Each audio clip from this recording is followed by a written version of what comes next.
हमरे गुरुजी धुन चेंज कर दहले। कैसे? तू तो पूरा लगावला जोर हो राजा देहिया हमार कमजोर हो।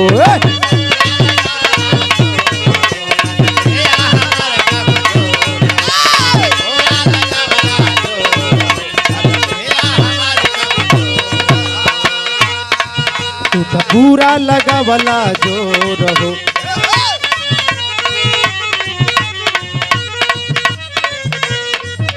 देखिए हमारे जितेंद्र भैया के तरफ से 200 रुपया का पुरस्कार युवा नेता सपा के दमदार जानदार नेता ये पावन पवित्र धरती से 201 रुपये का फूलों से गड़ा हुआ पंखुड़ियों से सजा हुआ ये माला मेहरारू कहा था गुरुजी।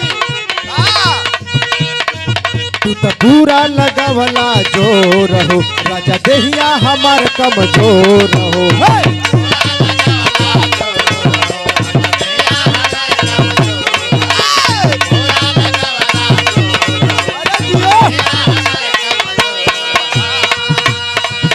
अरे तन को दर्द नहीं घाटा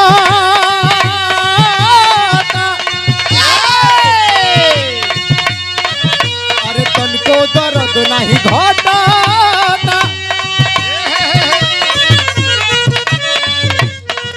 हमारे भैया जितेंद्र यादव सपा के युवा नेता भैया के तरफ से फिर 101 रुपये का पुरस्कार आपके चरण में कोटि कोटि प्रणाम बा। गुरुजी कहता मेहररुआ अरे तन को दर्द नहीं घाटा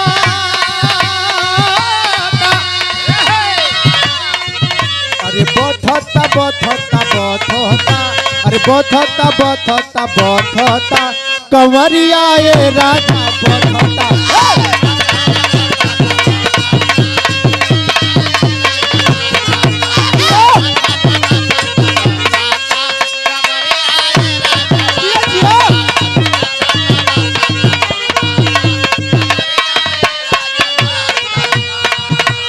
पूरा लगावला जोर हो राजा देहिया हमार कमजोर हो।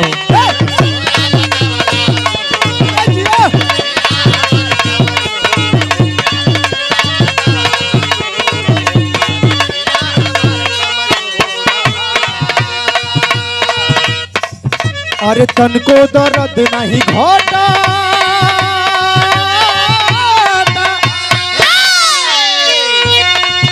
अरे तन को दर्द नहीं घाटा अरे बथता बथता बथता